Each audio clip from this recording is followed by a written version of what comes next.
Di mana TNI? Kok diam 1000 bahasa ketika dasar negara dirubah oleh Bude?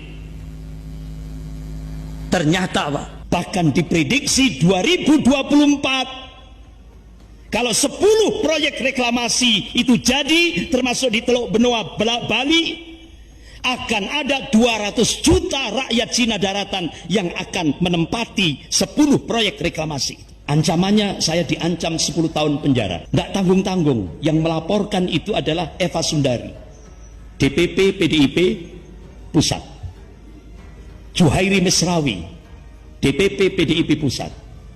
Kemudian DPW PDIP Surabaya, Jawa Timur. Akhirnya 6 penyidik dari Bareskrim Mabes Polri langsung menyidik saya. Saya ditelepon Mabes Angkatan Darat dari Bais. Ya. Ustaz, mohon bahaya komunisme disosialisasikan di tengah-tengah masyarakat Indonesia. Jadi saya bingung, Pak. Mabes Polri melarang, Mabes Angkatan Darat memerintahkan saya. Saya tanya kepada Bareskrim yang penyidiknya itu, saya boleh tidak melakukan gugatan balik kepada Buzzer Istana? Tidak bisa Ustaz. Buzzer Istana itu dilindungi negara. Buzzer itu digunakan untuk melecehkan Allah, melecehkan Rasulullah, melecehkan Al-Quran, melecehkan Islam, melecehkan ulama. Itu kalau buzzer ini Pak di Brunei mati, dihukum mati sudah itu. Ustaz, ini di Jawa Timur mulai dari Surabaya sampai kecamatan itu semua sudah jadi jongosnya Cina. Indonesia sudah tidak punya kedaulatan lagi. Kira-kira tanda-tandanya sudah muncul enggak Pak? Sudah. Yang pertama, setelah bangunan ibu kota negara yang baru itu jadi, Indonesia harus menyewa kepada Cina. Nyewa.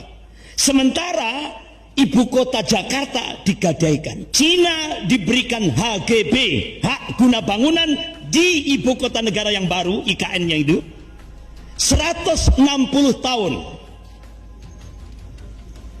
Artinya ini penjajahan tanpa perang. Nama investasi itu ternyata artinya itu penjajahan. Warga negara Cina daratan boleh nempat di Indonesia 10 tahun. Akhirnya rakyat Cina daratan tiap hari memenuhi Bandara Soekarno-Hatta, Bandara Kendari, Bandara Manado. Pemerintah Cina akan melakukan akselerasi, percepatan, ingin menjadikan umat Islam di Indonesia itu Muslim sekuler. Rakyat Cina daratan yang datang ke Indonesia itu tidak akan balik ke Cina lagi. Apa yang dikabarkan oleh Rasulullah akan terjadi peperangan antara kaum muslimin dan mata sipit, Ya'jud wal Ma'jud, yang membantai 6 pengawal Habib Rizik Syihab.